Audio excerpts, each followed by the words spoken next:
जैसे ही हवा आपने पास करी, हवा यहाँ से मॉइस्चर को ले जाएगी, यहाँ से वाष्प को लेके जाएगी। जैसे ही हवा वाष्प को लेके जाएगी, इस द्रव्यमान में क्या आएगी? कमी आएगी। या आप डायरेक्ट भी बोल सकते थे कि पानी के लिए 500 एमएल बोलना या पानी के लिए 500 ग्राम बोलना एक ही बात है, क्योंकि पानी का घनत्व कितना होता है? 1 ग्राम प्रति एमएल होता है। सेम बात यहाँ भी लागू होती है।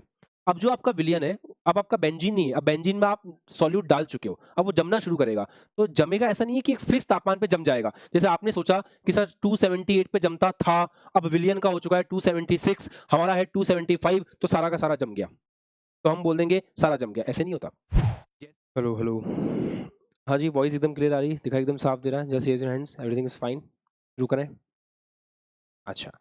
लास्ट क्लास में हम लोग अणुसंख्यक गुणधर्म पढ़ना स्टार्ट कर चुके थे और अणुसंख्यक गुणधर्म में हमारा पहला अणुसंख्यक गुणधर्म हो गया था वाष्प दाब में आपेक्षिक अवनमन। अब आगे बढ़ेंगे। कुछ फॉर्मूले निकल कर के आए थे, आपको याद है? हमने कुछ फॉर्मूले वगैरह ड्राइव किए थे, कुछ फॉर्मूले कैलकुलेट किए थे। आई होप आपको याद होंगे।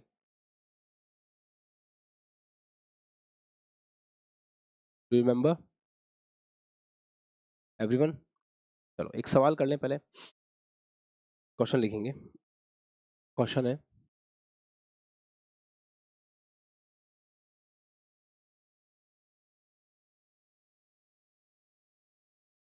30 ग्राम ग्लूकोज तथा 30 ग्राम यूरिया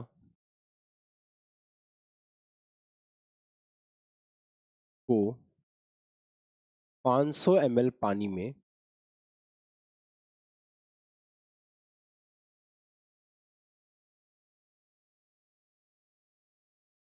घोला गया है।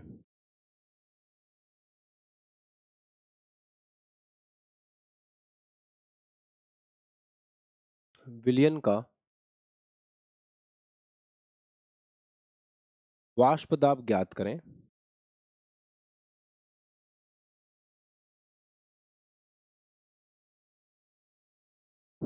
यदि वाष्प दाब पानी का सवाल में आपको दे रखा हो 25 टॉर, ये हमें करना है। चलिए ट्राई कीजिए।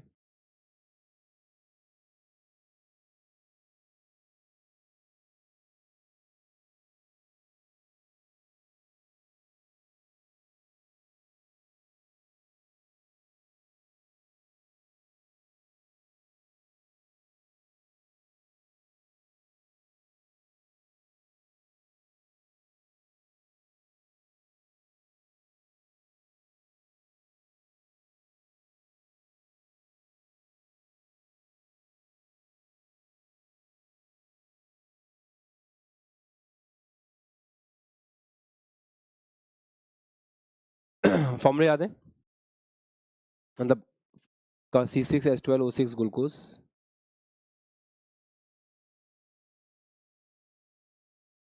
याद रहता है?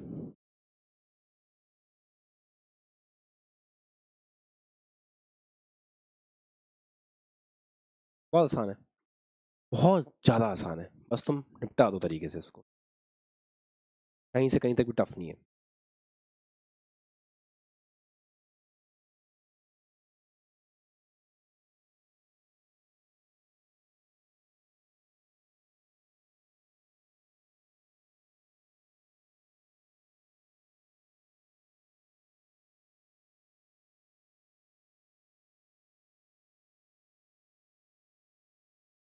मॉलिक्यूलर वेट का भी आइडिया होगा ना आपको इसका? का मॉलिक्यूलर वेट 60 और इसका मॉलिक्यूलर वेट 180।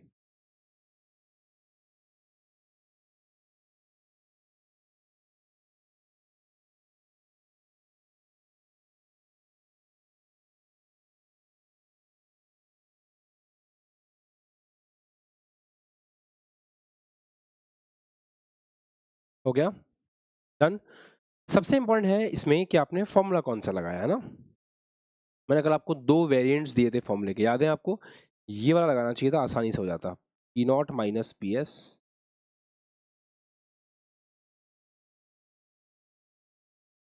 सोचा इस फॉर्मूले के बारे में? 2 फॉर्मूले बताए थे मैंने कल आपको, 2 वेरिएंट्स बताए थे, उसमें से ये वाला वेरिएंट सबसे बेस्ट है सवाल करने के लिए, क्योंकि अपन को करना क्या है, अपन को सवाल बोल रहा है विलयन का वाष्प दाब ज्ञात करो, मतलब पीएस हमको आइडेंटिफाई करना है, तो हम बड़े आराम से यहाँ से पीएस आइडेंटिफाई कर पाएंगे, बड़े आराम से, बड़े आराम से कर पाएंगे।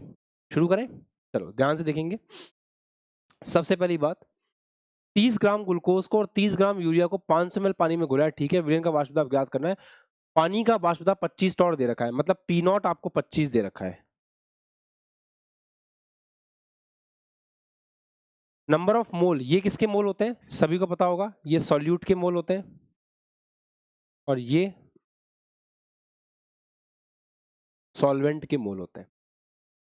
कर लोगे? ऊपर सल्यूट के मोल है, सल्यूट मतलब समझते हो, विलेय, नीचे क्या हो गया? विलायक। अच्छा, विलेय कौन कौन है? विलेय आपका 30 ग्राम ग्लूकोज भी है और 30 ग्राम यूरिया भी है। तो 30 ग्राम ग्लूकोज, ग्लूकोज के मोल कितने हो गए? भार बटा अणुभार, प्लस यूरिया भी है, भार बटा अणुभार, ये हो गए विलेय के टोटल मोल। अपॉन विलायक, विलायक कौन है आपके पास? 500 ml पानी है, बढ़िया, 500 ml पानी, पानी की डेंसिटी कितनी होती है? 1 ग्राम पर ml। पानी कितना दे रखा है आपको? 500 ml। तो पानी का द्रव्यमान कितना हुआ? घनत्व बराबर D बराबर m अपॉन वी, तो m बराबर D इंटू वी, कितना हो गया? 500 ml इंटू 1 ग्राम पर ml, ml से ml कट गया, बराबर 500 ग्राम। या आप डायरेक्ट भी बोल सकते थे कि पानी के लिए 500 ml बोलना या पानी के लिए 500 ग्राम बोलना एक ही बात है, क्योंकि पानी का घनत्व कितना होता है? 1 ग्राम प्रति ml होता है। मैं डायरेक्टली इसलिए लिखता हूँ क्योंकि कभी कभी बच्चों को ना अजीब सा कंफ्यूजन हो जाता है, वो हर जगह ही फिर ml को ग्राम में कन्वर्ट कर देते हैं। 1 ml is equal to 1 gram only for water. बच्चों, मैं जो बोल रहा हूँ समझ आ रहा है कि अगर यहाँ पे घनत्व कुछ और होता, 1 नहीं होता, डी अगर 1 नहीं होता, तो फिर यहाँ पे मास कुछ और निकल के आता। तो ये बात आपको पता होनी चाहिए। अच्छा, तो पानी के मोल लिखने हैं, पानी का वजन कितना है? 500, भार बटा अणुभार, पानी का अणुभार 18, बस सॉल्व करना है। सॉल्व करने का एक तरीका बता सकता हूँ मैं आपको आसान, पीएस का दोनों तरफ सेपरेट एंड डिवाइड कर दो, तो 25 अपॉन पीएस माइनस 1 बराबर, एलसीएम एलसीएम लेना, तुम खेलते रहना, 30 upon 180 plus 30 upon 60 divide by, अब मुश्किल नहीं रहा, अब 1 को उधर भेज देना, पीएस सॉल्व कर देना, आ जाएगा आंसर। कर लोगे? पक्का एवरीवन? चलिए अब आपको एक बात बताते हैं काम की बात।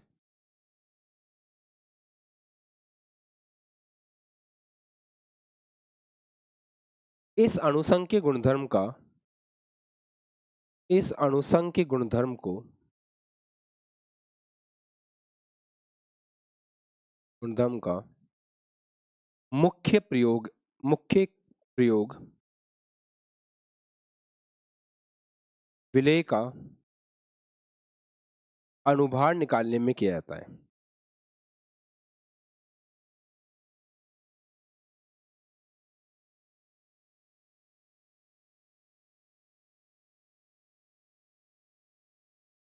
मतलब हम क्या करते हैं, आपने कल की क्लास में जो relative lowering of vapour pressure RLVP पढ़ा था ना, तो relative lowering of vapour pressure का जो मेन यूज है ना, वो विलेय का आणविक द्रव्यमान निकालने में, मतलब उसका मोलर द्रव्यमान निकालने में किया जाता है। प्रैक्टिकल यूज इसका ये है, मतलब relative lowering in vapour pressure हम पूरा प्रैक्टिकली आइडेंटिफाई कर सकते हैं। वापस से बोला हूं, relative lowering in vapour pressure हम पूरी तरह से प्रैक्टिकली आइडेंटिफाई कर सकते हैं। कैसे कर सकते हैं, अब उसके बारे में बात करते हैं। तो अगली हेडिंग होगी RLVP निकालने का प्रैक्टिकल मेथड।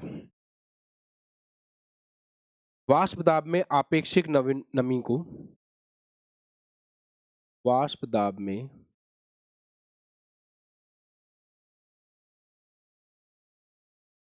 आपेक्षिक नमी, कमी सॉरी, वाष्प दाब में आपेक्षिक कमी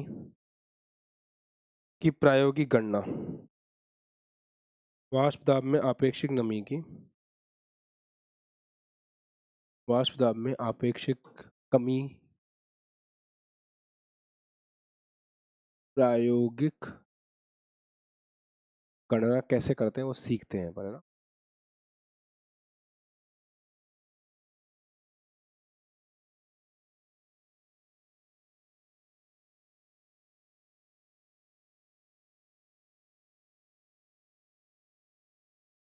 और हम ये देखेंगे कि इसकी प्रायोगिक गणना कैसे की जाती है। ध्यान से सीखना और समझना। अलग अलग चैम्बर्स बनाए जाते हैं। जैसे फर्स्ट चैम्बर बनाया, ऐसे हम मल्टीपल चैम्बर्स बनाएंगे। मान लो हमने 2 चैम्बर बना लिए इस तरीके के। पहले फर्स्ट चैम्बर में हमने क्या किया,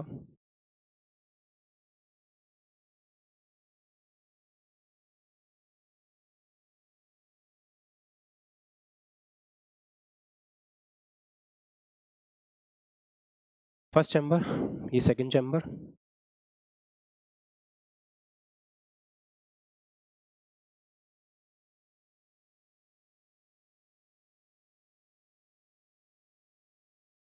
फर्स्ट चैम्बर में हमने एक बहुत इंपॉर्टेंट काम किया। हमने एक विलयन लिया। जो विलयन था ना आपका फाइनल विलयन जो था, जिसमें आपने नमक मिलाया हुआ था, शक्कर मिलाई हुई थी, तो जो आपका अवाष्पशील विलेय था, उस अवाष्पशील विलेय को मिलाया विलायक के अंदर, विलयन बनाया, उस विलयन को इसमें डाल दिया। तो इसके अंदर क्या है, साथ साथ बनाते हुए चल सकते हो। इसके अंदर है अवाष्पशील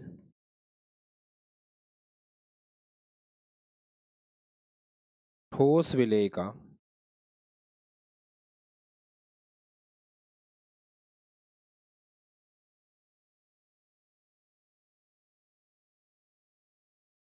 जलीय विलयन। इसमें है अवाष्पशील ठोस विलेय का जलीय विलयन। वो हमने इसके अंदर भर दिया, जिसमें आपके पास नॉन वॉलेटाइल सॉल्यूट एडेड है। नमक का घोल हो गया है ना, वो एडेड है इसके अंदर।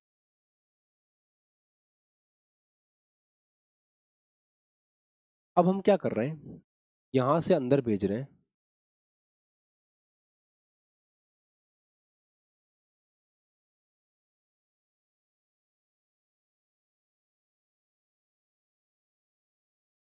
ड्राई एयर, शुष्क हवा को अपन अंदर भेज रहे हैं।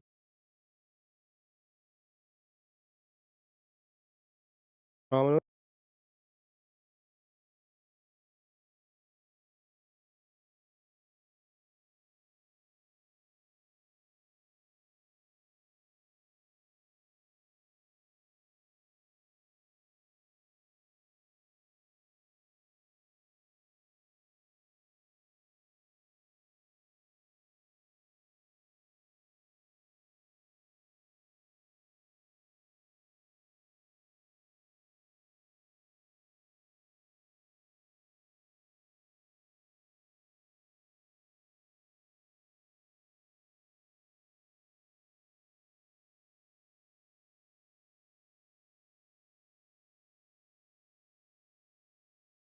अच्छा जी, तो यहां से शुष्क हवा को भेजा। इधर क्या भर रखा है, इधर शुद्ध विलायक भर रखा है, मतलब प्योर सॉल्वेंट। शुद्ध विलायक मतलब प्योर सॉल्वेंट, और कुछ भी नहीं है, कोई मिलावट नहीं है। जो होना चाहिए बस वो है, प्योर सॉल्वेंट है। उसके बाद हमने यहां से इसको एक चैम्बर में भेजा। इस चैम्बर में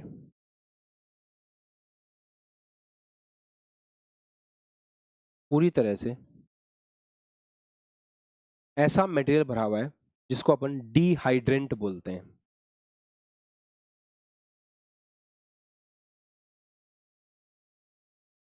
निर्जलीकारक बोलते हैं। चलिए, अब सबका ध्यान बोर्ड पे। हम समझने की कोशिश करते हैं कि कहानी किस प्रकार की बैठ रही है। बहुत इंटरेस्टिंग है ये, अगर ढंग से समझ में आएगा तो बहुत मजा आने वाला है। हमने क्या किया, हमने इसमें विलयन को भरा, हमने इसमें शुद्ध विलायक को भरा, हमने इसमें डिहाइड्रेंट भर लिया। ठीक है, कंसेप्ट ये है कि यदि शुष्क हवा को वाष्पशील द्रव के ऊपर से गुजारा जाता है,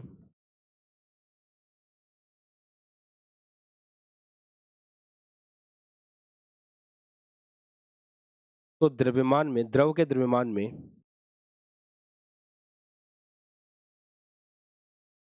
कमी आती है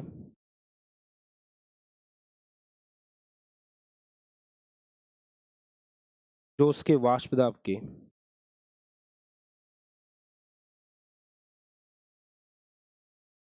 कमी आती है जो उसके वाष्प दाब की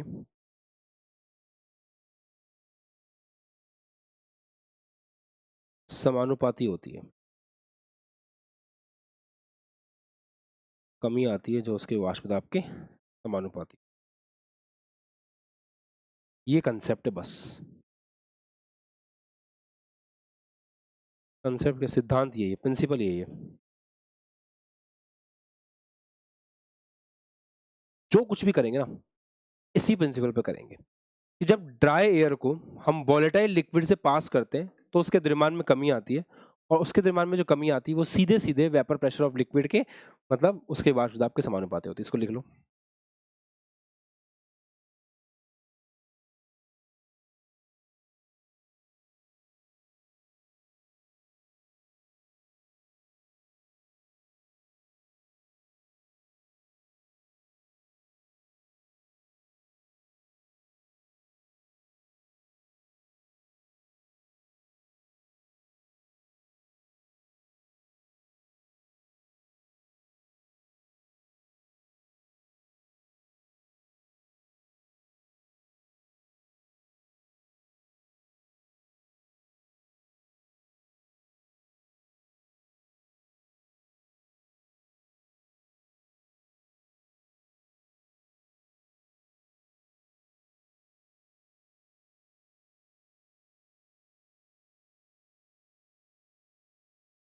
हाँ जी, तो चैट में टाइम पास कर रहे थे आप लोग ऐसा?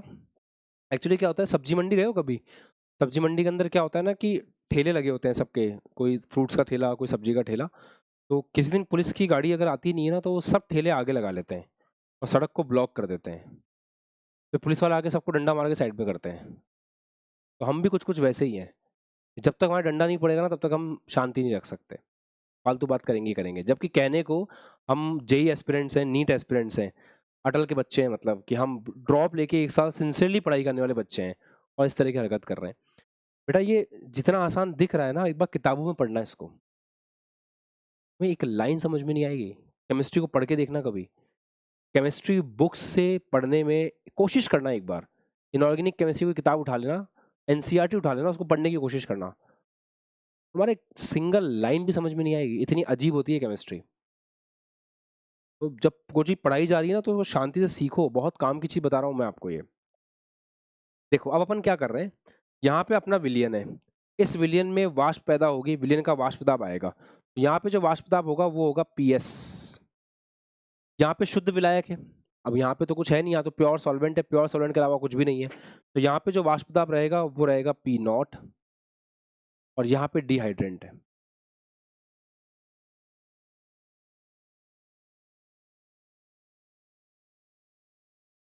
चलिए अब आगे देखिए। यहाँ से हवा जा रही है, एयर जा रही है। जब यहाँ से एयर जाएगी ना, तो यहाँ से एयर हवा अपने साथ यहाँ जितनी भी वाष्प बनी है उस वाष्प को लेकर के जाएगी। भाई ड्राई हवा, ड्राई एयर का मतलब क्या होता है, सूखी हवा है। अगर वो वाष्प के ऊपर से गुजारोगे तो वाष्प को इकट्ठा करके अपने साथ ले जाएगी। तो यहाँ पे वाष्प को लेकर के जाएगी। जैसे ही यहाँ पे वाष्प को लेकर के जाएगी, इस द्रव की वाष्प थी वो, अगर वो चली जाएगी तो द्रव के वाष्प में, हाँ द्रव के द्रव्यमान में क्या आएगी, कमी आएगी। सिंपल सी बात है, द्रव है, द्रव उबला, उसका वाष्प बना, वो पूरा सेटअप यहाँ के अंदर है। कुछ द्रव्यमान आ रहा है अपने पास, कुछ ना कुछ द्रव्यमान यहाँ पर अपन चेक कर लिया कितना द्रव्यमान आ रहा है। जैसे ही हवा आपने पास करी, हवा यहाँ से मॉइस्चर को ले जाएगी, यहाँ से वाष्प को ले जाएगी। जैसे ही हवा वाष्प को लेके जाएगी, इस द्रव्यमान में क्या आएगी, कमी आएगी। इस द्रव्यमान में क्या आएगी, कमी आएगी। पॉइंट ये कहता है, कंसेप्ट ये कहता है कि जितनी द्रव्यमान में कमी आएगी ना, वो समानुपाती होगी जितना वहां पे वाष्प दाब है उसके। ऑब्वियस सी बात है, जितनी वाष्प होगी उतनी वाष्प जाएगी, उतनी कमी आएगी। तो जितनी ज्यादा वाष्प यहाँ पे होगी उतनी ही ज्यादा कमी देखने को मिलेगी। इसको बोलते हैं सोल्यूशन बल्ब, क्योंकि यहाँ पे सोल्यूशन पड़ा हुआ है। तो क्या मैं ऐसे बोल सकता हूं कि सॉल्यूशन बल्ब में द्रव्यमान में कमी, द्रव्यमान में कमी किसके समानुपाती होगी? सॉल्यूशन बल्ब में द्रव्यमान में कमी किसके समानुपाती होगी? पीएस के समानुपाती होगी। जितना ज्यादा यहाँ पे वाष्प दाब होगा उतनी वाष्प होगी, उतनी ही वाष्प ही अपने साथ लेके जाएगा, जितनी वाष्प ही अपने साथ लेकर के जाएगा उतनी ही द्रव्यमान में कमी आएगी। तो पहले वाले बल्ब में, जिसको हम सोल्यूशन बल्ब कह रहे हैं, उस सोल्यूशन बल्ब के अंदर द्रव्यमान में जो कमी आएगी वो सीधा सीधा पीएस के समानुपाती होगी। यहां तक की कहानी I hope is clear to everyone. पक्का? बढ़े आगे। अच्छा, अब यहां तक आगे बढ़े, इधर आते हैं। इधर क्या है? शुद्ध विलायक है। तो यहां पर जो वाष्प है वो किसके बराबर है? शुद्ध विलायक की वाष्प है। तो जब ये हवा यहां से पास होगी तो इसको बोलेंगे, इसको बोलते हैं सॉल्वेंट बल्ब, क्योंकि इसमें विलायक है, तो बोलते हैं सॉल्वेंट बल्ब। तो मुझे ये बताओ कि सॉल्वेंट बल्ब के द्रव्यमान में कमी किसके बराबर होगी, किसके समानुपाती होगी? क्योंकि यहां से भी मॉइस्चर जाएगा, तो सॉल्वेंट बल्ब में द्रव्यमान में कमी किसके बराबर होगी? सॉल्वेंट बल्ब में द्रव्यमान में कमी किसके बराबर होगी? कौन बताना चाहेगा? सॉल्वेंट बल्ब में द्रव्यमान में कमी किसके बराबर होगी? कौन बालक इसका जवाब देना चाहेगा? Raise your hands. बताओगे? हाँ मन बताओ। हाँ, क्या बात है, पी नॉट के बराबर। और कोई इसके अलावा कोई आंसर किसी का? युवांक?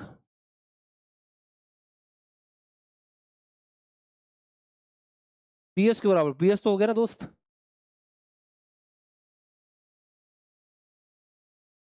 सुनो मेरी बात, वापस समझो। यहां से ड्राई एयर आई, ड्राई एयर ने पीएस को अपने अंदर ले लिया, तो जो हवा है वो पीएस को तो एब्जॉर्ब कर चुकी है, आगे बढ़ी। अब यहां पर द्रव्यमान में जो कमी आएगी, यहां पर द्रव्यमान में जो कमी आएगी, पी नॉट प्रेशर यहां पर है, पीएस वो ऑलरेडी एब्जॉर्ब कर चुकी है। पीएस प्रेशर, पीएस वो ऑलरेडी एब्जॉर्ब कर चुकी है, पी नॉट यहां पर है। तो सॉल्वेंट बल्ब में द्रव्यमान में जो कमी आएगी वो आएगी पी नॉट माइनस पीएस।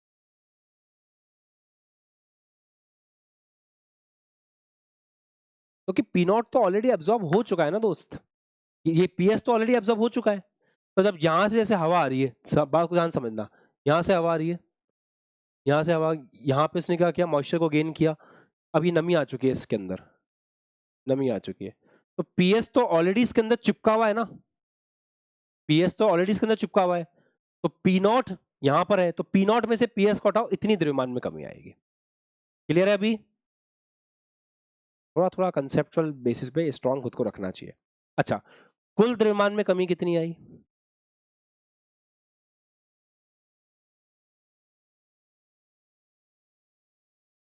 वो किसके समानुपाती होगा? कुल द्रव्यमान में जो कमी आई है, इतनी कमी आ गई इधर, इतनी कमी आ गई इधर। अब बताओ टोटल कितनी हुई? दोनों को जोड़ दो, पीएस से पीएस कट जाएगा। कुल द्रव्यमान में कमी आई है पी नॉट। अब ये जितना भी द्रव्यमान इकट्ठा करके लेके आ रही है वो सारा का सारा डिहाइड्रेंट के अंदर छोड़ देगी। डिहाइड्रेंट का मतलब होता है वो हवा में जितनी भी नमी है ना उसको वापस खींच लेगा। तो हवा में जितनी भी नमी है अगर वो उसको वापस खींचेगा तो उसका द्रव्यमान बढ़ जाएगा, तो डिहाइड्रेंट का द्रव्यमान बढ़ जाएगा, हवा वापस से ड्राई हो जाएगी, है ना। तो डिहाइड्रेंट में,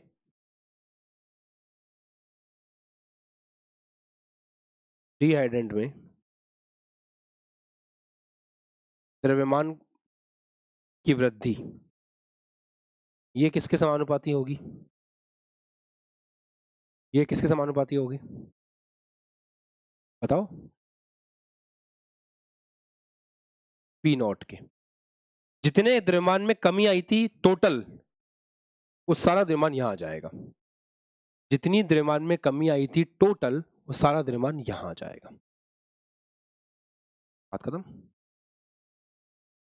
किसी को डाउट है क्या इसमें अभी भी?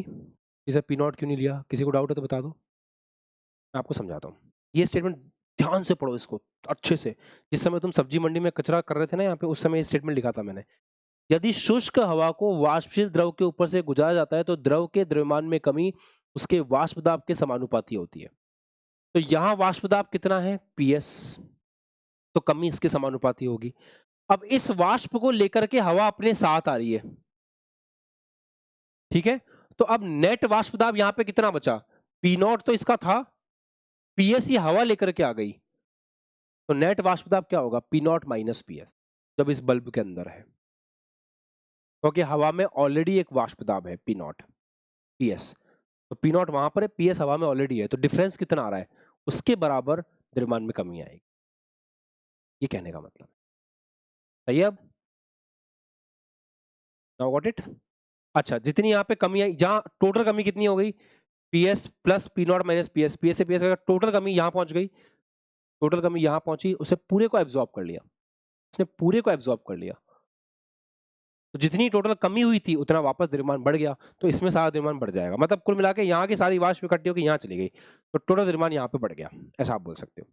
अब यहाँ द्रव्यमान बढ़ा है, तो द्रव्यमान किसके समानुपाती होगा? जितना कमी आई थी दोनों बल्ब में टोटल, उतना इसमें बढ़ जाएगा। ऐसे हम प्रैक्टिकली सब कुछ कैलकुलेट कर सकते हैं, सब कुछ, ईच एंड एवरीथिंग। हाँ, डिहाइड्रेट का नाम बता दूं क्या? आप कंसंट्रेटेड H2SO4 के बारे में याद रख सकते हो कि ये एक अच्छा डिहाइड्रेंट है। अब डायग्राम वगैरह बनाओ, फिर अगले पेज पे देखते हैं।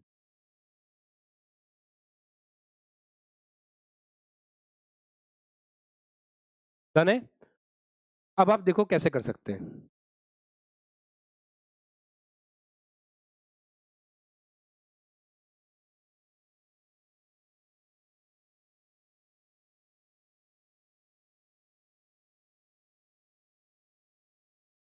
क्या हम ऐसे करें? सॉल्वेंट बल्ब में जो द्रव्यमान में कमी आ रही है,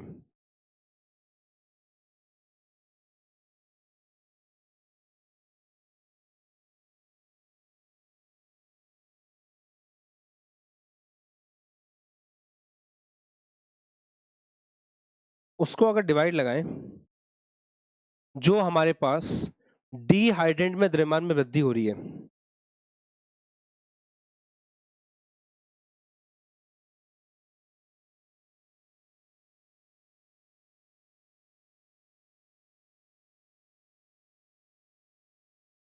तो उससे हमें क्या मिल जाएगा?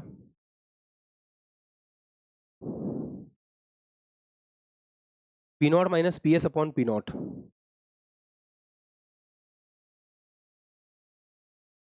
ये लो, यही तो है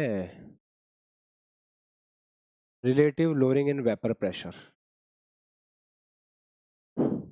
बस हो गया। मैंने कहा था ना, relative lowering in vapour pressure को अपन प्रैक्टिकली पता लगा सकते हैं, ऐसे हम प्रैक्टिकली उसका पता लगा सकते हैं। अच्छा, इससे क्या होगा? ये किसके बराबर होता है? ये बराबर होता है विलेय का द्रव्यमान अपॉन विलियन, विलेय के मोल अपॉन विलियन के मोल। विलेय के मोल कैसे लिख सकते हैं? विलेय के मोल लिख सकते हैं W विलेय अपॉन विलेय का मोलर द्रव्यमान अपॉन सेम यहाँ पे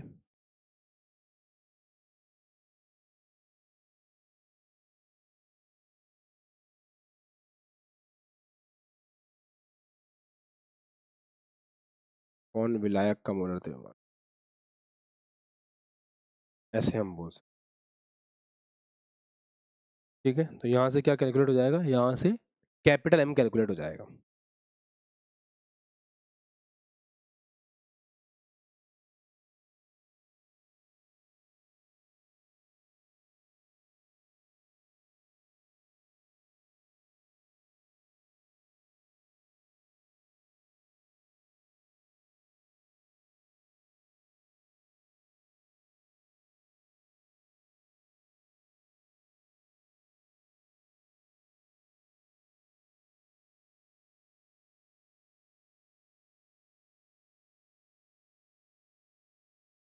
ठीक है? तो यहाँ से ऐसे अपन M विलेय कैलकुलेट कर सकते हैं, और ये करना होता है, मतलब बेसिकली इसी रीजन से हम इस कोलिगेटिव प्रॉपर्टी का ज़्यादा यूज़ करते हैं, ऐसे प्रैक्टिकल करके प्रॉपर तरीके से फाइंड आउट करते हैं। डन? अब अपन आगे बढ़ रहे हैं। पहली कॉलिगेटिव प्रॉपर्टी हमारी समाप्त हो चुकी है। अब हम आगे की दो कॉलिगेटिव प्रॉपर्टी एक साथ पढ़ने जा रहे हैं, जिसका नाम है क्वथनांक में उन्नयन और हिमांक में अवनमन। हेडिंग लगाए। सेकंड, क्वथनांक में उन्नयन को बोलते हैं elevation in boiling point.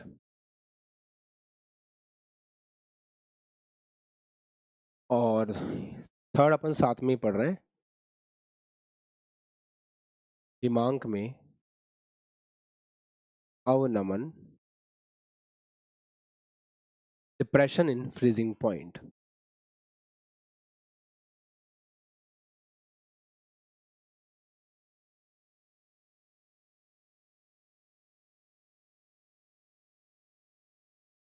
Depression in freezing point, ये आपका, इसको डेल्टा टीवी से रिप्रेजेंट करते हैं, इसको डेल्टा टीएफ से रिप्रेजेंट करते हैं। बोर्ड के अंदर हम लोगों ने दोनों पढ़े थे, आपको कुछ कुछ याद आ रहा है? बोर्ड लेवल पे जो आपने क्लास में पढ़ाई की थी, याद आ रहा है कि वाष्प दाब में अगर कमी आ गई है तो उसको वायुमंडलीय दाब के बराबर ले जाना मुश्किल होगा, तो क्वथनांक में वृद्धि हो जाएगी। पर उसको ठोस प्रावस्था के वाष्प दाब के बराबर ले जाना आसान होगा, हिमांक में कमी आ जाएगी। ऐसा हम बोर्ड लेवल पे पढ़ते हैं, दोनों को अलग अलग। एलिवेशन इन बॉइलिंग पर अलग पढ़ते हैं, डिप्रेशन इन फ्रीजिंग पर अलग पढ़ते हैं। ये बोर्ड लेवल पे हो जाता है। आज हम एक नई अप्रोच से इन दोनों को समझेंगे, जिसमें समझना आसान होगा, और वो अप्रोच होगी फेजर डायग्राम वाली अप्रोच। तो एक बार फेजर डायग्राम बनाते हैं और फिर समझने की कोशिश करते हैं। सबका ध्यान बोर्ड पे। क्या हम सब फेजर डायग्राम बनाना जानते हैं? क्या हमने पढ़ाई की है, फेजर डायग्राम को सीखा था? फेजर डायग्राम तीनों फेजेस को एक साथ बताता है, सॉलिड लिक्विड गैस। उसमें ट्रिपल पॉइंट होता है जहां पे तीनों साम्यावस्था में होती हैं एक दूसरे के साथ। रिमेंबर, याद आ रहा है? मान लेते हैं ऐसा एक फेजर डायग्राम हम बना रहे हैं।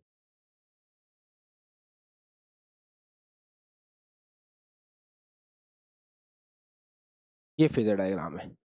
सबको पता है इसमें सॉलिड है, ये लिक्विड है, ये गैस है।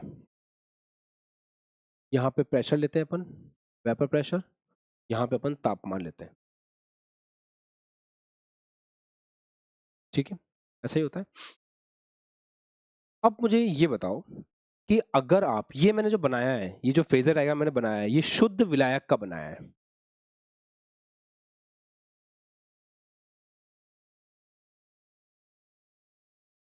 अगर मैं विलियन का फेजर डायग्राम बनाऊंगा तो उसमें क्या देखने को मिलेगा?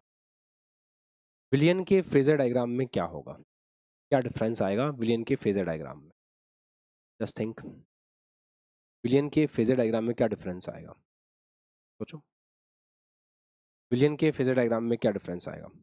आपने क्या किया, शुद्ध विलायक का बना दिया।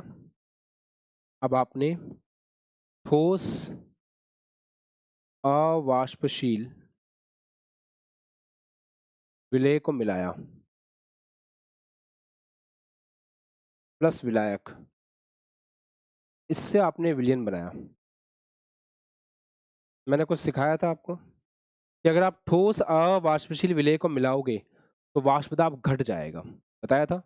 तो वाष्प दाब घटेगा तो किसी एक पॉइंट को कंसिडर करके बात करते हैं। जैसे मान लो इस पॉइंट, यहाँ बात कर लेते हैं, ये पॉइंट है, ये वाष्प दाब इस लेवल पे है अभी। तो वाष्प दाब का जो लेवल आएगा वो पहले से कम आएगा। वाष्प दाब का जो लेवल आएगा वो पहले से कम आएगा। जैसे वाष्प दाब का लेवल ये है तो इससे कम आएगा वाष्प दाब, मान लो यहाँ पे आ रहा है ऐसे। विलयन का वाष्प दाब शुद्ध विलायक के वाष्प दाब से नीचे होगा। मान लेते हैं अब ये पॉइंट है, ये पॉइंट यहाँ आ गया। अब जो फेजर डायग्राम बनेगा विलयन के लिए वो कैसा बनेगा?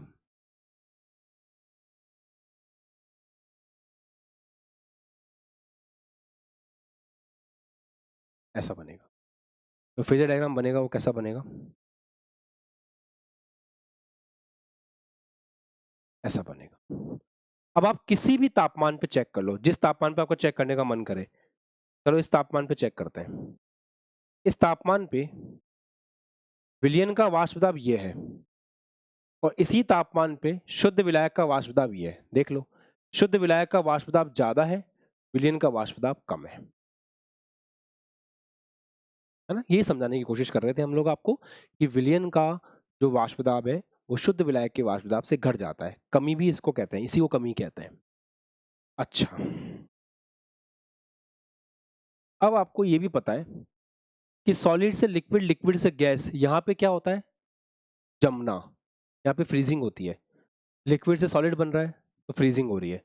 और यहाँ क्या होता है फेजर डायग्राम के इस हिस्से में, ये विलयन के लिए बनाया है मैंने, ये विलयन के लिए बनाया है। अच्छा, फेजर डायग्राम के इस हिस्से में क्या होता है, लिक्विड से गैस बनता है, मतलब इस हिस्से में क्या होता है, क्वथनांक होता है। इस हिस्से में क्वथनांक होता है और इस हिस्से में हिमांक होता है। पक्का, इस हिस्से में क्वथनांक, इस हिस्से में हिमांक। ठीक है, अब हम एक पॉइंट सेट कर लेते हैं कि ये वायुमंडलीय दाब है, मान लेते हैं, ये वायुमंडलीय दाब है मान लेते हैं। अब एक बात बताओ, वायुमंडलीय दाब के बराबर शुद्ध विलायक का वाष्प दाब कब हो रहा है, या शुद्ध विलायक का वाष्प दाब वायुमंडलीय दाब के बराबर कब हो रहा है, यहां पे हो रहा है। मतलब ये वो पॉइंट है जिस पॉइंट पे शुद्ध विलायक का वाष्प दाब वायुमंडलीय दाब के बराबर हो रहा है। तो क्या इस पॉइंट पे शुद्ध विलायक उबलना स्टार्ट कर देगा, यस और नो। यस, 100%, क्योंकि जब आपका वाष्प दाब वायुमंडलीय दाब के बराबर हो जाता है तो उबलना स्टार्ट कर देता है, तो इस पॉइंट पे उबलना स्टार्ट कर देगा, सही है। तो इसके कॉरस्पॉन्डिंग यहां पर जो तापमान होगा ये होगा टीबी नॉट, इसको हम बोलेंगे शुद्ध विलायक का क्वथनांक।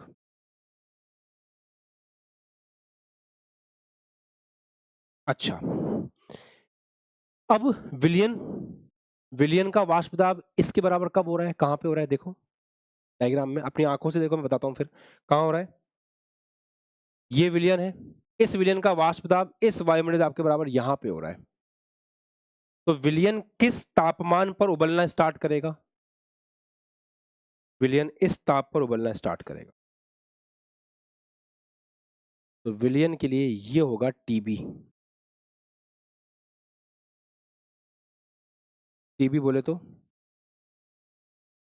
विलियन का क्वथनांक। अब एक देख के बताओ, समझ के बताओ, विलियन का क्वथनांक बढ़ गया कि घट गया, विलियन का क्वथनांक बढ़ा है कि घटा है, बढ़ गया ना। पहले इतने टेम्परेचर पे उबल रहा था, अब विलियन इतने पे उबल रहा है, तो विलियन का क्वथनांक में वृद्धि आ गई, ये है वो वृद्धि, ये है डेल्टा टीबी। और इसलिए हम बोल रहे हैं क्वथनांक में उन्नयन, उन्नयन का मतलब वृद्धि। और लॉजिकली भी सही है, कैसे लॉजिकली सही है, ये है वायुमंडलीय दाब, ये था शुद्ध विलायक का वाष्प दाब, तो इसको वायुमंडलीय दाब के बराबर ले जाने में इतनी मेहनत करनी पड़ती थी। अब मैं बोर्ड लेवल पढ़ा रहा हूँ आपको, बोर्ड की बातें बता रहा हूँ, टीबी नॉट। जैसे आपने इसके अंदर मिला दिया अवाष्पशील विलय, ये बन गया विलियन। इसमें आपने क्या मिला दिया, ठोस अवाष्पशील विलय प्लस विलायक, वाष्प दाब में कमी आ गई।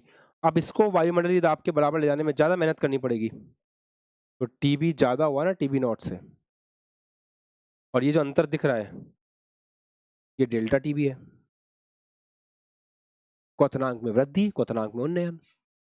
आई hope it's clear to you everyone, thank you so much. आगे बात करें। अच्छा, हिमांक की बात करते हैं। जब ठोस प्रावस्था का वाष्प दाब द्रव प्रावस्था के वाष्प दाब के बराबर हो जाता है, उस तापमान को हिमांक कहते हैं। ये आपका शुद्ध विलायक है, ये वो पॉइंट है,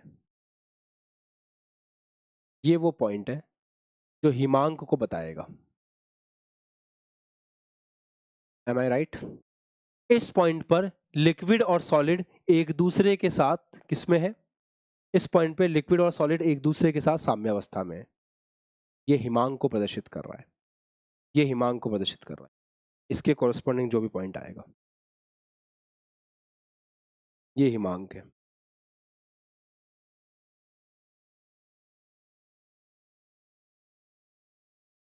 ये शुद्ध विलायक का हिमांक है।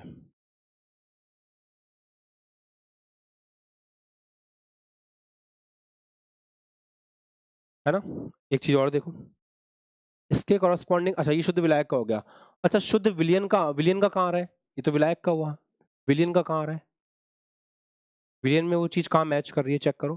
कहाँ सॉलिड लिक्विड, विलियन के लिए ये पॉइंट है, ये रहा। इस पर सॉलिड और लिक्विड विलियन के केस में साम्यावस्था में है, तो ये TF है, ये है विलियन का हिमांक। अब मुझे बताओ हिमांक में कमी आई है कि वृद्धि हुई है? ये हिमांक था शुद्ध विलायक का, उससे कम है विलियन का। ये जो दिख रहा है आपको, ये है डेल्टा TF, इसको हम बोल सकते हैं हिमांक में अवनमन, अवनमन मतलब कमी। ये कुछ वैसा है कि ये पॉइंट है ठोस प्रावस्था का, समझना, ये ठोस प्रावस्था का वाष्प दाब है। जब आपका शुद्ध विलायक यहाँ पे था तो इतना तापमान कम करना पड़ता था जब वो बराबर होता था ठोस प्रावस्था के। आपने उसमें ठोस अवाष्पीय विलय मिलाया, शुद्ध विलायक का वाष्प दाब घट गया। क्वथनांक के बराबर ले जाने में तो ज्यादा मेहनत करनी पड़ी, वायुमंडलीय दाब के बराबर ले जाने में ज्यादा मेहनत करनी पड़ी, पर ठोस प्रावस्था के बराबर ले जाने में मेहनत कम हो गई। इधर बढ़ गई, इधर कम हो गई, इसलिए TF कम आया TF नॉट से, पर डेल्टा TB ज्यादा आया TB नॉट से। और कमी कितनी आई है? ये कमी है, ये कमी है। दोनों ग्राफ एक में दिखाना वैसे गलत माना जाता है, बट ठीक है मैंने दिखा दिया। अच्छा वाष्प दाब में कमी चेक करना चाहो तो कर सकते हो क्या? बिल्कुल किसी भी पॉइंट पे चेक कर सकते हैं। जैसे इस तापमान पे आपको वाष्प दाब में कमी चेक करनी है, तो इस तापमान पे विलायक का वाष्प दाब ये रहा, इस तापमान पे विलयन का वाष्प दाब ये रहा, तो ये वाष्प दाब हो गया विलायक का, शुद्ध विलायक का। ये वाष्प दाब हो गया सॉल्यूशन का। ये हो जाएगा वेपर प्रेशर में कमी, delta P, delta VP। Check कर लो, इस पॉइंट पे वाष्प दाब इतना था इसी तापमान पे, और विलयन का वाष्प दाब कम है, तो ये कमी हो गई। ऐसे भी आप दिखा सकते है ना। तो तीनों चीजें एक साथ आ गई इसमें, डेल्टा P, वाष्प दाब में कमी,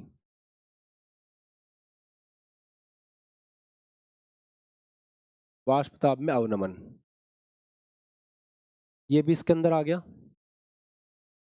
क्वथनांक में उन्नयन डेल्टा TB, और डेल्टा TB को क्या लिख सकते हैं? कहाँ जगह बच रही है, यहाँ लिख दूं। डेल्टा TB को क्या लिख सकते हैं? बॉइलिंग पॉइंट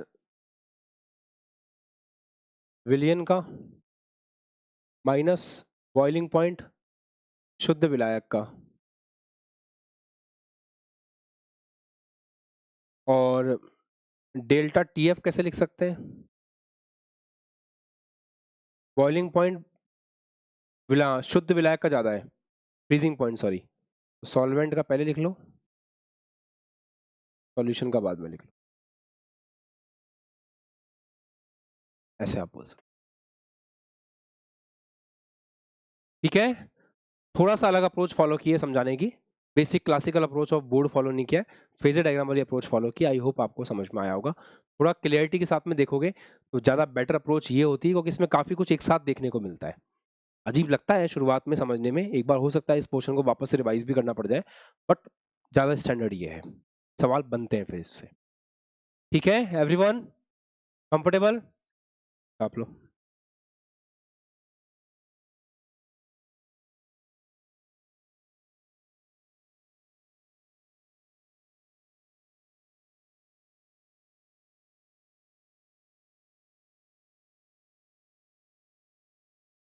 डन, बढ़े आगे, ठीक है ना, चलेगा। थोड़ा अंडरस्टैंडिंग वाली बात है, मतलब इसको फील कराने जैसा कुछ था, मतलब फेजर डायग्राम के साथ आपकी दोस्ती कराने वाली बात हो रही थी, इसलिए इस तरह से लिया है। अदरवाइज इतनी सी अप्रोच से भी मैं अपनी बात रख सकता था कि जब वाष्प दाब में कमी आ रही है तो उसको वायुमंडलीय दाब के बराबर ले जाने में ज़्यादा मेहनत करनी पड़ रही है, तो क्वथनांक में वृद्धि हो रही है। वाष्प दाब में कमी आ रही है तो उसको ठोस प्रावस्था के वाष्प दाब के बराबर लाने में कम मेहनत करनी पड़ रही है, तो आपके हिमांक में कमी आ रही है। ये दोनों चीज़ें बोर्ड लेवल से भी आराम से समझी जा सकती हैं, पर अगेन मैं चाहता हूँ कि आप थोड़ा फेज़र डायग्राम के साथ जाओ ताकि आपको कुछ नया सीखने को मिले। अब हम फ़ॉर्मूलों पे बात करते हैं, जिन फ़ॉर्मूलों पे सवाल होते हैं, है ना? चलिए, अब दोनों के फ़ॉर्मूले बनाएँगे, दोनों के फ़ॉर्मूले मोर और लेस सेम ही होते हैं, बस एक में केबी आता है, एक में केएफ आता है। डेल्टा टीबी, देखो क्वथनांक में जो कमी आ रही है ना, वो ऑब्वियस सी बात है, इस चीज़ पे डिपेंड करेगी कि आपने कितना विलेय मिलाया है विलायक में। क्योंकि जितना ज़्यादा आप विलेय मिलाओगे विलायक में, उतना वाष्प दाब घटेगा, तो उतना ही फिर क्वथनांक बढ़ेगा, हिमांक भी उतना ही कम होगा। तो दोनों चीज़ों में एक चीज़ कॉमन है कि हम लोग इस बात पे चीज़ों पे फोकस करते हैं कि आपका विलेय विलायक में कितना मिला हुआ है। This is very important. और ऐसा कौन-सा सांद्रता का पद है जो ये बताता है आपको? ऐसा कौन-सा सांद्रता का पद है जो ये बताता है? मोललता। मोललता ये बताता है कि एक विलेय के कितने मोल विलायक के अंदर उपस्थित है। डन है? First of all settle yourself. आप लोग सब घूमना फिरना बंद करके बैठ जाओ एक जगह शांति से। भूख लग रही है क्या? खाने का टाइम हो गया? चलो, तो डेल्टा टीवी क्या होगा? मोललता एम के समानुपाती होता है, यहाँ से कांस्टेंट आता है के बी। तो एम क्या है? एम यहाँ पे मोललता है। केबी का क्या नाम है? केबी के बहुत सारे नाम है, बहुत सारे नाम से जानते हैं अपन। ये विलियन की मोललता है ना, केबी के बहुत सारे नाम है। केबी को मोलल उन्नयन स्थिरांक भी कहते हैं।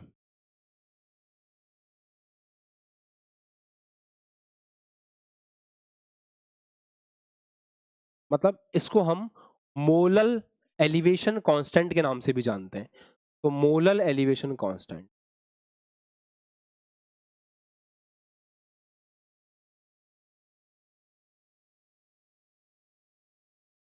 अच्छा बढ़िया है। इसका एक नाम और होता है, इसको इब्लोस्कोपिक कांस्टेंट भी बोलते हैं।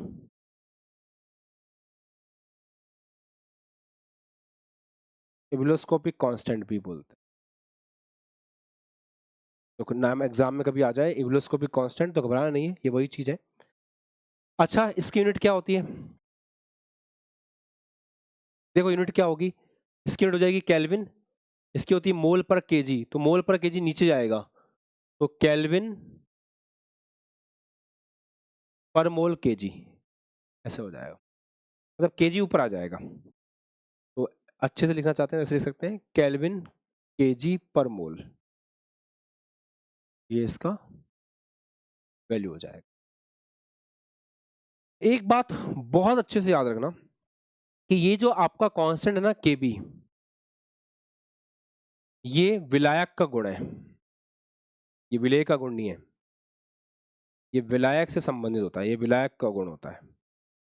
वैसे तो 99.99% सवाल के अंदर आपको केबी का मान दे रखा होगा, फिर भी नहीं दे रखा हो तो कांस्टेंट आर विलायक के क्वथनांक का square divide by 1000 into LV, ये इसका फॉर्मूला होता है।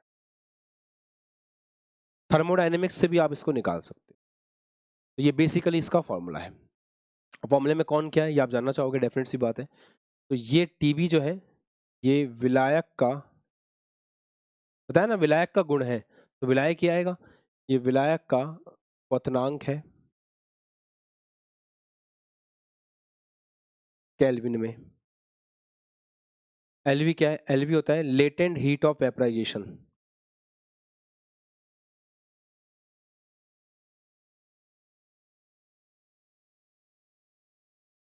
ये भी आपने पढ़ा नहीं है, kinetic theory of gases in सब में आप पढ़ोगे ना, कोई बात नहीं, अभी हम हल्का फुल्का बता देता हूँ। ये होता है वाष्पन की गुप्त ऊष्मा।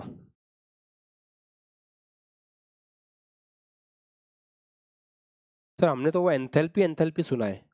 हाँ तुमने एंथैल्पी सुना है, तो जो एंथैल्पी ऑफ वेपराइजेशन होती है ना, ये 1 ग्राम के लिए डिफाइन होती है।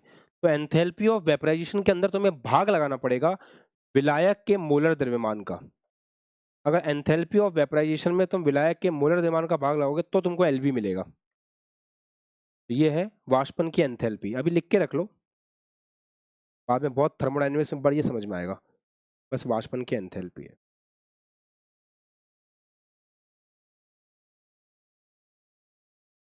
अभी बस लिख के रख लो,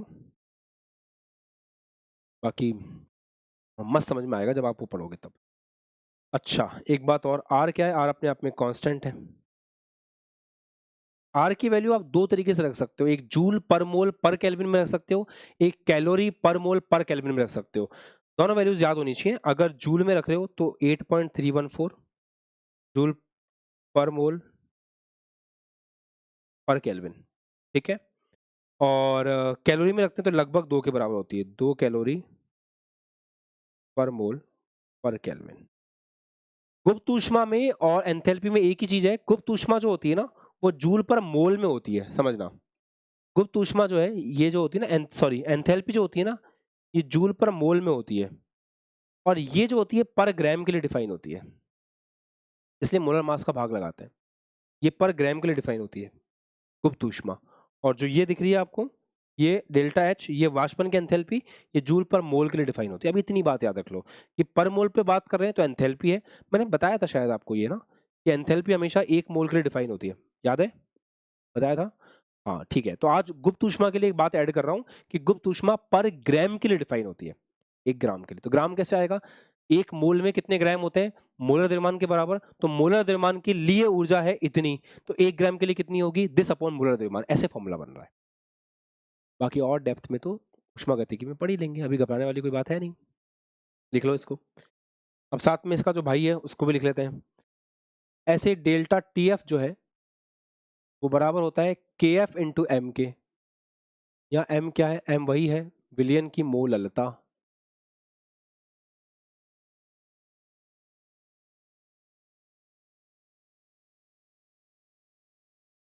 एम वही है विलयन की मोललता। अच्छा, के एफ क्या चीज है? हाँ, इसमें एक चीज ध्यान रखना, इसमें विलयन का ज्यादा होता है, तो इसमें टीबी माइनस टीबी नॉट करते हैं। इसमें शुद्ध विलायक का ज्यादा होता है, तो T F not minus T F करते हैं। ये अंतर थोड़ा सा पता होना चाहिए, अगर ये अंतर नहीं पता होगा तो गलतियां कराओगे एग्जाम में ना, माइनस करते हुए थोड़ा ध्यान रखना पड़ेगा। के एफ क्या है? अच्छा, ये था मोलल उन्नयन स्थिरांक, इसको बोलते हैं मोलर एलिवेशन कांस्टेंट। ये होता है मोलल अवनमन स्थिरांक, मोलल डिप्रेशन कांस्टेंट, ठीक। कमी आ रही है ना इसलिए। मोलल डिप्रेशन कांस्टेंट होता है ये, इसको बोलते हैं मोलल अवनमन स्थिरांक।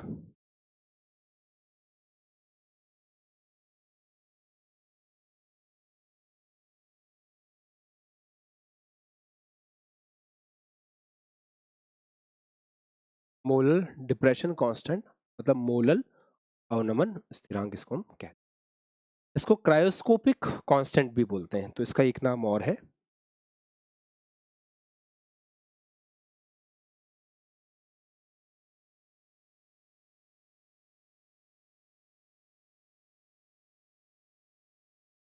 इसको क्रायोस्कोपिक कांस्टेंट के नाम से जानते हैं।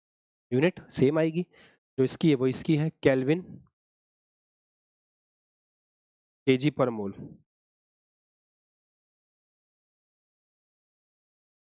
यूनिट सेम रहेगी। ये भी विलायक का गुण है ना।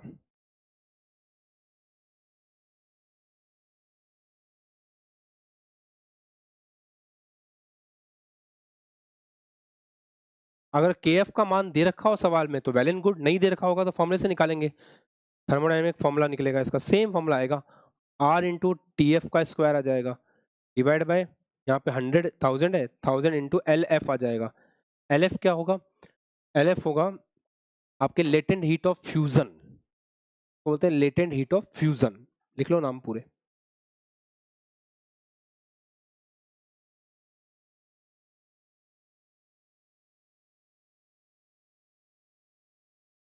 मतलब फ्यूजन की जो एंथैल्पी होगी उसमें मोलर द्रव्यमान ऑफ विलायक का भाग देना पड़ेगा ना, ये हो जाएगा शुद्ध विलायक का हिमांक, ये हो जाएगा विलायक का, दैट्स इट। इस तरीके से आर के मान वही है, मतलब इसकी जो यूनिट होगी ना, मैं यहाँ लिखवाना भूल गया था, लिख लो, बताई तो थी, मैं ऑलरेडी बता दिया था आपको। इसकी यूनिट जूल पर ग्राम होती है या फिर कैलोरी पर ग्राम होगी, तो पर ग्राम के लिए डिफाइन है ये, तो यूनिट रखना है इसमें, पर ग्राम होती है, तो इसकी यूनिट होगी जूल पर ग्राम या फिर कैलोरी पर ग्राम, और इसकी यूनिट होती है जूल पर मोल या फिर कैलोरी पर मोल। वही बात मैं बार बार बता रहा हूँ आपको, यूनिट्स बहुत इंपॉर्टेंट है केमिस्ट्री में, अगर यूनिट्स याद नहीं रहेंगी तो सवालों में गलतियां करोगे, 100% गलती करोगे, कोई सेकंड चांस मिलता ही नहीं है फिर। बाकी फ्यूजन व्यूजन क्या होता है ये सब अपन वहाँ देख लेंगे, परेशान नहीं होना, अभी तो बस आपको याद रखना है कि ऐसा कुछ सर ने बताया था। आप लोग सवाल करते हैं फिर।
ये एक इंटीजर टाइप सवाल है ना, इंटीजर आता है ना आपके जेईई मेन में वैसा।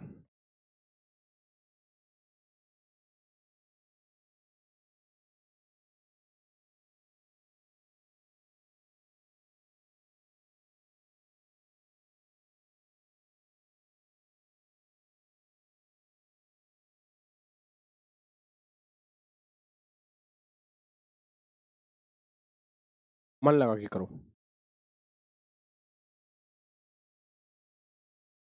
प्यारा सवाल है।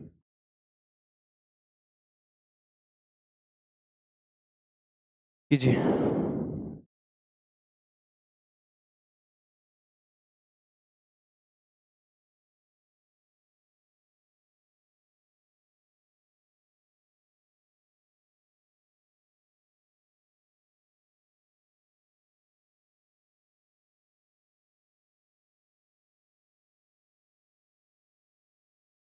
आया आंसर, आपकी उंगलियों पे आएगा आंसर, उंगलियों से बता सकते हो आंसर कितना आया। सवाल के साथ जूझा करो यार, अगर ये सवाल आ गया आपके जेईई मेन के अंदर तो 4 नंबर का सवाल आएगा। अगर तुम यहाँ 5 मिनट में नहीं कर पा रहे हो, 7 मिनट में नहीं कर पा रहे हो, तो वहां क्या करोगे। 8 कितने बच्चों का आंसर आ रहा है, 8। Very good, 8 is the perfect answer, perfect answer आया, वेरी गुड। चलो करते हैं, 5 ग्राम सल्फर का 100 ग्राम CS2 में बने विलयन का क्वथनांक दे रखा है, ठीक है स्टार्ट करते हैं। सबसे पहले 5 ग्राम सल्फर का 100 ग्राम CS2 में बने विलयन का क्वथनांक शुद्ध विलायक से 0.5 डिग्री सेंटीग्रेड अधिक है। मतलब डेल्टा टीबी दे रखा है 0.5। क्या इस बात से फर्क पड़ता है कि ये डिग्री सेंटीग्रेड में है, केल्विन में कन्वर्ट करना पड़ेगा क्या? नहीं करना पड़ेगा। डिफरेंस हमेशा केल्विन और डिग्री सेंटीग्रेड में सेम होता है। 0 डिग्री सेंटीग्रेड 100 डिग्री सेंटीग्रेड में 100 का डिफरेंस है। अब 0 डिग्री को केल्विन में कन्वर्ट करो 273, उसको कन्वर्ट करो 100 को 373, अंतर अभी भी 100 का ही आएगा। तो डिफरेंस चाहे केल्विन में हो चाहे डिफरेंस डिग्री सेंटीग्रेड में, वो सेम ही होता है। तो डेल्टा टी भी 0.5 दे रखा है। बढ़िया। डेल्टा टी भी अगर 0.5 है तो इसको किसके बराबर कर सकते हैं? के बी इंटू स्मॉल एम के बराबर कर सकते हैं। अच्छा, अब इस फॉर्मूले को सिस्टमेटिकली अप्लाई करना स्टार्ट करते हैं। एक सेकेंड बस।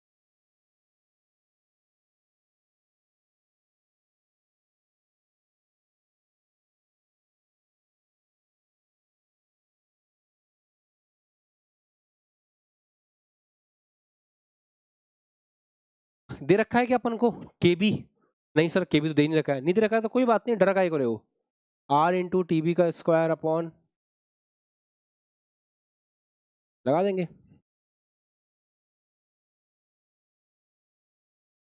क्या दिक्कत है?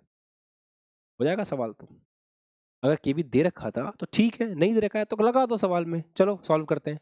इंटू एम बोलता 0.5 आर कितना है? अच्छा देखो, आपके पास एलवी किस में है? कैलोरी के अंदर। अगर एलवी कैलोरी में है तो आर की वैल्यू भी किस में रखोगे? कैलोरी में। कैलोरी में आर की वैल्यू कितनी होती है? 2 होती है। तो आर की वैल्यू आ गई 2। टीबी, टीबी कितना है? बॉइलिंग पॉइंट ऑफ टीबी किसका होता है? मैंने बताया ना, केबी में विलायक का लेते हैं। विलायक का बॉइलिंग पॉइंट कितना है? 47। नहीं 47 नहीं रख सकते, ये डिग्री सेंटीग्रेड में है, इसको कन्वर्ट करना पड़ेगा। तो कन्वर्ट करेंगे तो कितना आ जाएगा? 273 प्लस 47 का whole square upon 1000 into LV कितना दे रखा है? 80 इंटू मोललता एम। अच्छा, एम को भी कर ले कन्वर्ट, कर लेते हैं चलो। मोललता, मोललता क्या होता है? मोल डिवाइड बाय विलायक, विलेय के मोल डिवाइड बाय विलायक का द्रव्यमान। विलेय के मोल कैसे निकालेंगे? 5 ग्राम सल्फर है तो विलेय का भार हो गया 5 डिवाइड बाय सल्फर का वजन कितना लेंगे, मोलर द्रव्यमान कितना लेंगे। सवाल ने बोला है 32, सवाल ने बोला है सल्फर का 32 होता है वैसे, पर सवाल ने बोला है कि वो एस एक्स की फॉर्म में है। तो अगर 32 है तो 32 का एक्स टाइम्स, तो मोलर द्रव्यमान आ जाएगा 32 इंटू एक्स। छोटी छोटी बातें हैं बेटा, समझ में आ रही है? समझ में आ रही है सबको? अच्छा, मल्टीप्लाई बाय लास्ट में क्या आता है? विलायक का द्रव्यमान केजी में। कितना है विलायक? 100 ग्राम है, तो केजी में कितना हुआ? 0.1। बस अब यहां से x निकालना, x को इधर ले आओ। तो 2 इंटू, अब सवाल बना लोगे आप, अब सवाल बना लोगे आप। तो हो जाएगा 320, तो 320 इंटू 320 इंटू 5 कौन 1000 इंटू 80 इंटू 0.5, ये नीचे आ गया। 32 यहीं रह गया, 0.1 नहीं रह गया। कुछ छूटा तो नहीं? चेक कर लो। अच्छा,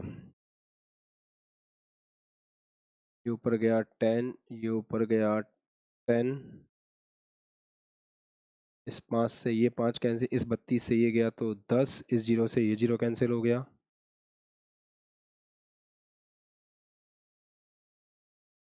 8 चौक 32, 40, इस 0 से ये गया, इस 0 से ये गया, इस 0 से ये गया, 4 दूनी 8।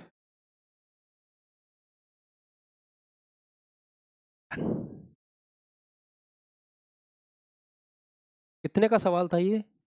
ये सवाल था केवल 2 लाइन का। और वो 2 लाइन कौन सी होगी, किस तरीके से लिखना है, कौन कौन से कंसेप्ट लग रहे हैं, ये पता होना चाहिए। अब आप अपने अपने हिसाब से देख लो इसमें आपने कौन कौन सी गलतियां की थी। केमिस्ट्री को टाइम दो। केमिस्ट्री में बहुत ज़्यादा नहीं होता है पढ़ने के लिए। इन सवालों को देख के तो फेस पे एक स्माइल आ जानी चाहिए, यार ये सवाल आ गया, अब तो बना के आऊंगा मैं। इस चैप्टर से कभी मुश्किल सवाल नहीं आते, हमेशा आसान सवाल आते हैं। मैंने पहले ही बताया था, चैप्टर जिस दिन शुरू किया था उसी दिन, कंसेप्ट पकड़ो, फॉर्मूले को सही तरीके से देखो, सवाल ट्राई करो। अब हम एक अच्छा सवाल करते हैं, बहुत अच्छा सवाल करते हैं, और उस सवाल को आप रखोगे अपने रिवीजन के लिए। पक्का रिवीजन में उसको देख के जाओगे। ठीक है, करें? देखिए अगला सवाल, शानदार सवाल है वो।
दिमाग लगा करके। It's a very very very good question.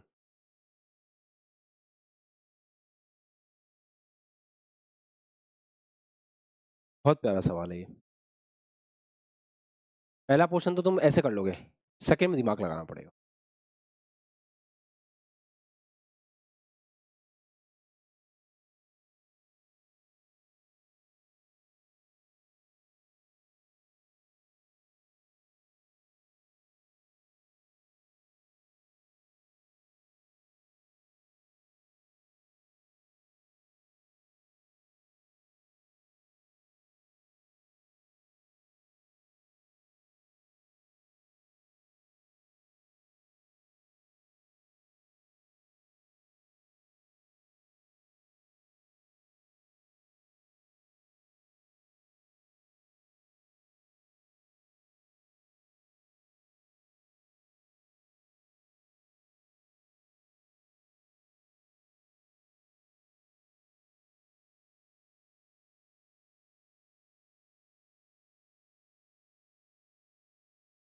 Done है?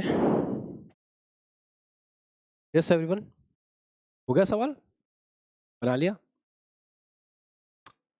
करा दूं? मजा आएगा इसमें, बहुत मजा आएगा। सबका ध्यान बोर्ड पे, लिखना बिल्कुल बंद। सीखेंगे अपन, काफी कुछ सीखेंगे इसमें। सबसे पहला पार्ट करते हैं। 0.5 मोल अवाष्पित विलेय को 1 केजी बेंजीन में घोला गया, फलाना ढिमका दे रखा है, हिमांक में और नंबर निकालना है। डेल्टा टीएफ निकालते हैं। डेल्टा टीएफ का फॉर्मूला क्या होता है by the way sir? Delta TF का फॉर्मूला होता है केएफ इंटू मोललता। चलो केएफ कितना दे रखा है? केएफ किसके लिए चाहिए आपको? केएफ किसके लिए चाहिए? बेंजीन के लिए चाहिए ना? तो बेंजीन का केएफ आपको दे रखा है 5। अच्छा मोललता बताओ कितनी है? मोललता बताओ कितनी है? से मोललता कितनी आ रही है? मोललता 0.5 मोल है भाई साहब। ठीक है 0.5 मोल है। कितने में है? 1 केजी बेंजीन में। खत्म। 2.5 मतलब 2.5 डिग्री सेंटीग्रेड का फर्क आ जाएगा। 2.5 डिग्री सेंटीग्रेड का चेंज आएगा। डेल्टा टीएफ वैसे क्या होता है आपके हिसाब से? सर फ्रीजिंग पॉइंट में तो कमी आती है, तो फ्रीजिंग पॉइंट जो शुद्ध विलायक का था माइनस जो विलियन का था, ये आ गया 2.5 डिग्री सेंटीग्रेड। तो अगर मेरे को विलियन का निकालना हो तो मैं क्या करूंगा? अगर मुझे विलियन का निकालना हो तो मैं क्या करूंगा? शुद्ध विलायक में से 2.5 माइनस करना पड़ेगा, मतलब 278.5 में से माइनस करना पड़ेगा 2.5। समझ में आ रहा है तुम लोगों के कि मैं एग्जैक्टली यहाँ पे कर क्या रहा हूँ? समझ में आ रहा है कि मैं एग्जैक्टली कर क्या रहा हूँ? सबके समझ में आ रहा है? Thank you so much. 276। तो फ्रीजिंग पॉइंट घट करके कितना हो गया? 276। पहले कितने पे जमता था बेंजीन? शुद्ध बेंजीन कितने पे जमता था? 278.5 पे। अब कितने पे जमेगा? 276 पे। बिल्कुल वैसे ही जैसे मान लो पानी है, तो पानी कितने पे जमता है? 0 डिग्री सेंटीग्रेड पे। तो 1 डिग्री सेंटीग्रेड पे लिक्विड होता है, 2 पे भी लिक्विड होता है, जैसे 0 आएगा जमना स्टार्ट करता है। और अगर पानी का फ्रीजिंग पॉइंट घट जाए तो फिर वो और कम तापमान पे जमेगा, ऑब्वियस सी बात है। ठीक है, समझ आ रहा है? अब ये फर्स्ट पार्ट तो हो गया। सेकंड पार्ट सब लोग ध्यान सुने। यदि विलयन को धीरे धीरे 275 केल्विन तक ठंडा करते हैं तो मोलरता क्या होगी? मोलरता क्या होगी और कितना विलय जम जाएगा? पहले वाला बेंजीन होता शुद्ध बेंजीन, तो 278.5 पे सारा का सारा बेंजीन जम जाता, खत्म बात। पहले वाला बेंजीन होता तो। पर अब विलयन बन चुका है। क्या हमने डिस्कस किया था कि एक द्रव एक फिक्स तापमान पे जमता है या उबलता है, पर अगर दो द्रवों को मिक्स कर देते हैं, उनका आदर्श विलयन बन जाए, तो भी वो दोनों एक साथ एक ताप पे ना तो उबलते ना जमते। वहां पे एक परास होता है, रेंज होता है। क्या हमने डिस्कस किया था? क्या सबको ये बात याद है? एवरीवन लास्ट क्लास में? ठीक है। सेम बात यहां भी लागू होती है। अब जो आपका विलियन है, अब आपका बेंजीन नहीं है, अब बेंजीन में आप सॉल्यूट डाल चुके हो, अब वो जमना शुरू करेगा। तो जमेगा ऐसा नहीं है कि एक फिक्स तापमान पे जम जाएगा। जैसे आपने सोचा कि सर 278 पे जमता था, अब विलियन का हो चुका है 276, हमारा है 275, तो सारा का सारा जम गया। तो हम बोल देंगे सारा जम गया। ऐसे नहीं होता। जैसे दो द्रवों का आदर्श विलयन में एक रेंज होती है, वैसे यहाँ पे भी होती है। एक और बात, विलयन के क्वथनांक से मतलब जमेगा कौन? क्या विलेय जमता है? विलेय नहीं जमता, जमता विलायक ही है। जैसे आपने पानी में शक्कर मिलाई और फ्रिज में जमाने के लिए रख दी, तो जमेगा कौन? शक्कर जमेगी, पानी जमेगा? पानी जमेगा ना, शक्कर थोड़ी जमती है। शक्कर को पानी में घोल दिया, शक्कर का थोड़ी क्वथनांक है, शक्कर का थोड़ी गलनांक है, शक्कर का थोड़ी हिमांक है, शक्कर नहीं जमेगी। उसकी वाष्प थोड़ी बन रही है। वाष्प बनती है तभी तो इक्विलिब्रियम आता है। अगर द्रव प्रावस्था, वाष्प बनी, उस वाष्प का वाष्प दाब वायुमंडलीय दाब के बराबर हो गया तो उबलेगा। ये सब किसके लिए हो रहा है? जो वाष्पशील है। तो आपका विलेय तो वाष्पशील है ही नहीं, तो उसके लिए बात नहीं कर रहे हैं अपन। बात केवल विलायक के लिए हो रही है। जमेगा विलायक ही जमेगा। चलो आगे बढ़ते हैं। 278.5 पे जमता, और अब तो घट करके 276 हो गया है। तो 278.5 पे तो नहीं जमेगा, 278 पे नहीं जमेगा, 276 पे जमना स्टार्ट होगा। धीरे धीरे धीरे धीरे जमना शुरू होगा। 275 पे कुछ जम चुका होगा और कुछ नहीं जमेगा। ये वाली स्थिति, कुछ जम चुका होगा, कुछ नहीं जमेगा। समझ गए? अब कितना जम चुका होगा चेक करते हैं। सबसे पहले अब अपन सेकंड पार्ट सॉल्व कर रहे हैं। अब डेल्टा टीएफ कितना है कैलकुलेट करो। डेल्टा टीएफ शुद्ध विलायक का कितना था? 278.5। अपन तापमान कितना कर चुके हैं अभी? 275। भाई ये अपन ने क्यों कैलकुलेट किया? 276 के नीचे जमेगा, पूरा नहीं जमेगा, जमना शुरू हो चुका होगा। अगर ये वैल्यू आती मान लो 274, तो मैं डायरेक्ट बोल देता तुम्हारा तापमान इतना कम है, इसमें तो नहीं जमेगा। तो ना कोई विलयन जमा, तो कितना जमा? 0। और मोलरता कितनी हुई? जितनी पहले थी 0.5, उतनी रहेगी। पर यहाँ पे अब कुछ हिस्सा जम चुका होगा उसका, 1 डिग्री सेंटीग्रेड नीचे जा चुका है ना। तो डेल्टा टीएफ कितना हो गया? इतना आ गया। ये वैल्यू कितनी आ रही है? 3.5। तो ये वैल्यू आ गई 3.5। अच्छा, इसके हिसाब से आप फॉर्मूला लगाओ। डेल्टा टीएफ बराबर के एफ इंटू नई वाली मोलरता निकालते हैं। तो नई वाली मोलरता का फॉर्मूला लगाओ। डेल्टा टीएफ कितना हो गया? अभी तापमान का अंतर हुआ है 3.5। के एफ पहले वाला ही रहेगा, कितना है? 5 इंटू नई वाली मोलरता। तो नई वाली मोलरता कितनी आ रही है? 3.5/5। ये आपकी आ रही है नई वाली मोलरता 0.7। ये नई वाली मोलरता है, ये नई वाली मोलरता। पक्का एवरीवन? लिखना नहीं है, अभी समझना है। ये नई वाली मोलरता। अच्छा, इस मोलरता के हिसाब से कितना विलायक है चेक करें। तो मोलरता बराबर होता है विलेय के मोल अपॉन विलायक का द्रव्यमान केजी में। तो विलेय मोलरता कितनी है? 0.7। विलेय के मोल, अरे विलेय के मोल में कोई फर्क नहीं पड़ेगा। क्यों? विलेय थोड़ी जमता है। विलेय तो पहले भी उतना था, अभी भी उतना ही है। विलेय के मोल में कोई फर्क नहीं पड़ेगा, वो उतना ही रहेगा। कितना? 0.5। ये ना। अब विलायक कितना है चेक करते हैं। तो विलायक का द्रव्यमान निकालेंगे केजी में। कितना आ रहा है विलायक? 5/7। इतना विलायक है, मोललता इतनी है। तो हमारे पास कितना विलायक था शुरुआत में? 1 किलो। अभी जो विलयन बचा है, उस विलयन की मोललता इतनी है और उस विलयन में विलायक कितना है? 5.7 केजी। तो कितना विलायक जम गया? तो शुरुआत में 1 था, अभी हमारे विलयन में 5/7 केजी पड़ा हुआ है, तो कितना जम गया विलायक जो जम गया? लिया कितना था? 1 किलो। अभी कितना उपस्थित है विलयन में? 5/7। वो इतना जम चुका है, मतलब 2/7 केजी जम चुका है। ये आंसर हो गया। दो ही कंसेप्ट। पहला, ऐसा नहीं होता है जैसे एक शुद्ध द्रव एक फिक्स ताप पे जम जाता है, ऐसा यहाँ नहीं होता। दो द्रवों का मिक्सचर हो, आइडियल सॉल्यूशन हो, या आपने ठोस को जल में जोड़ रखा हो, आपने एक ठोस का द्रव में विलयन बना रखा हो, वो किसी एक निश्चित तापमान पे नहीं जमेगा। क्या आइसक्रीम एक निश्चित तापमान पे जम जाती है? नहीं जमती ना। कभी खा के देखना आइसक्रीम, फ्रिज में रखना और उसको 1 घंटे बाद खोल के देखना, आधी जम चुकी होगी, आधी भी विलयन होगा। तो वही बात करें, आपने आइस बात समझो, सब लोग ध्यान सुनो मेरी बात। आपने आइसक्रीम बनाई, आइसक्रीम की जो मोललता थी वो कितनी थी, कितनी थी 0.5/1, ये मोललता थी, ठीक है। मतलब उसमें 0.5 मोल शक्कर थी, 1 किलो पानी था। जमना शुरू हुई, जमना शुरू हुई, जब वो जम गई, थोड़ी सी जम गई, तो हमने ये चेक किया कि उसके अंदर जितना हिस्सा ठोस हुआ है वो अलग है, अभी थोड़ा लिक्विड बचा है, जो लिक्विड बचा है उसकी मोललता ये है।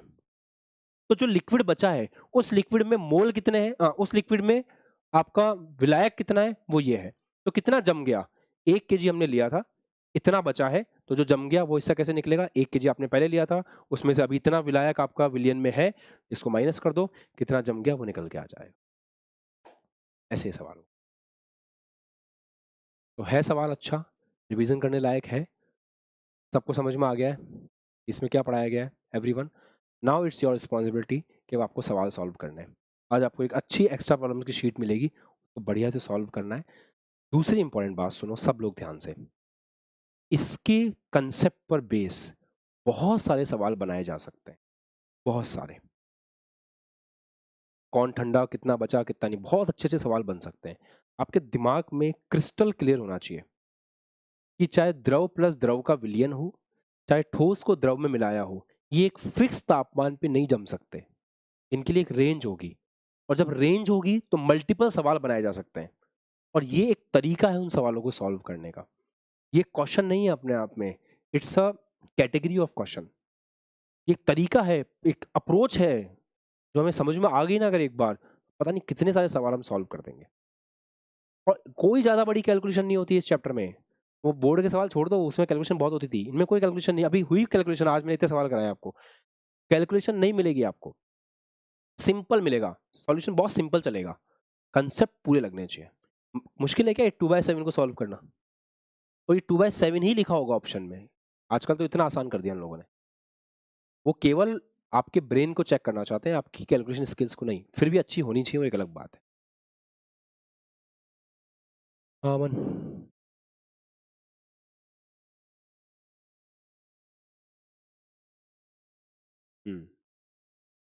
बोलो। हम्म पूरा विलियन जम जाएगा तो बात खत्म होगी ना, जब पूरा विलियन जम जाएगा तो आप उस केस में ये सारी की सारी मोललता 1 किलो पूरा का पूरा खत्म हो जाएगा। एग्जैक्ट रेंज निकालने के लिए अपनी डायरेक्ट तो कैलकुलेट नहीं कर पाएंगे, तो कुछ डेटा और देना पड़ेगा अपन को, मोललता को फिर पॉइंट बहुत मिनिमम मान करके करना पड़ेगा। जैसे यहाँ मोललता कितनी थी अपने पास 0.5 थी ना, लगभग लगभग इस 0.5 को 0 के आसपास लेकर के सॉल्व करना पड़ेगा, तो 0.001, 0.00001 ऐसे करके फिर चेक करना पड़ेगा तापमान कौन सा आ रहा है, तो वो रेंज निकाल पाएंगे। डायरेक्ट तो कैसे कर लेंगे, डायरेक्ट तो 0 रखना पड़ जाएगा फिर यहाँ पे, तो यहाँ पे मोललता अगर 0 हो गई तो फिर डेल्टा टीएफ भी 0 आ जाएगा, वो कर ही नहीं पाओगे आप। तो रेंज जब निकालने की बात आती है तो बिल्कुल शॉर्टेस्ट उस पर जाना पड़ेगा, टेम्परेचर पे 0.0001 ऐसे करके कैलकुलेट करना पड़ेगा, या फिर वो कुछ और इन्फॉर्मेशन दे, हो सकता है कि सवाल में आपको मिल जाए शीट वगैरह में, ऐसा कुछ ट्राई करना फिर। समझ गए? हम्म हम्म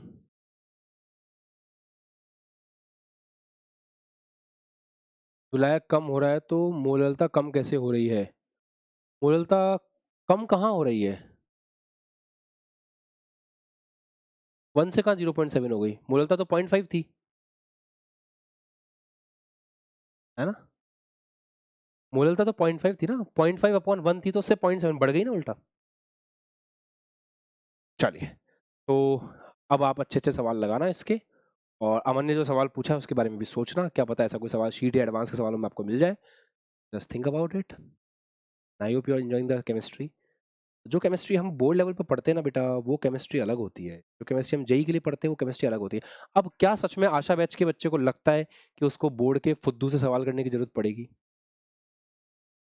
आप बोर्ड के सवाल उठा के देखना, अगर आपने ढंग से इन सवालों को कर लिया ना, बोर्ड में कोई कोई सवाल का लेवल नहीं है, वो आपको सिंपल पूछेगा टीएफ बराबर के एफ इंटू मोललता, विलय के मोल पूछ लेगा, विलायक के मोल पूछ लेगा, इतना खत्म करके जय माता दी, फिनिश, आपका बोर्ड खत्म।